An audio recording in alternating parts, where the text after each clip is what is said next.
How's it going, Scott? Pretty important report tomorrow. Very important. And, so much of market momentum is really going to hinge on this one report. There's so much pressure here for TSM to come through with not necessarily a blowout report at this point, but maybe assuaging some of the fears that we saw and heard about yesterday. And I think they're going to come through. When I look at this stock, it is best in class. There's no question about it. I don't care, any of the other stocks out there, the Nvidias, whatever. TSM is certainly a leader.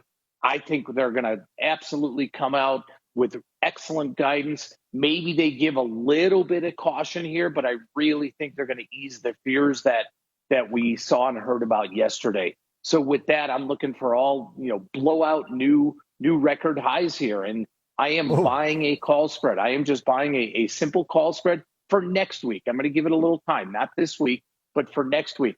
The 192 and a half, 200 call spread. I can pay about $2 for that. And as Jeff talked about, the market maker expected move is coming in right around $9 to $10 or so. So that 200 target really aligns with this call spread. okay, so bold up. I'm liking it. Yep. Pick a direction you have, and so let's go for it then. Obviously, I mean, there's a little bit of a vol kind of premium going in here, but I guess not too exorbitant to where it makes sense to get some directional exposure. No, that's right. And that's why I'm also using next week's call spread rather than this week, Okay. because on a relative basis, the premium levels aren't as expensive here.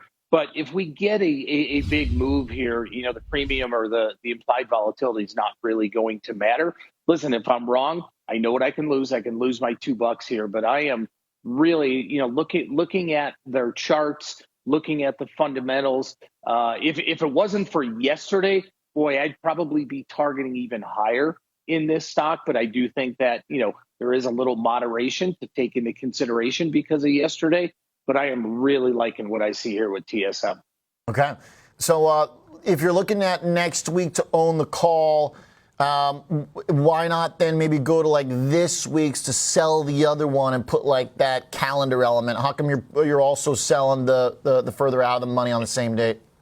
Exactly, because if we do get a blowout here, if I did a calendar or even a diagonal, that could moderate some of the upside if the stock goes too far. In this case, just by doing a straight vertical, I know where this thing can go. It can go to $7.50. So sometimes I do like the calendar. I like to weight one implied volatility versus the other. In this regard, though, I thought the better opportunity, the better return was just with a straight vertical call spread.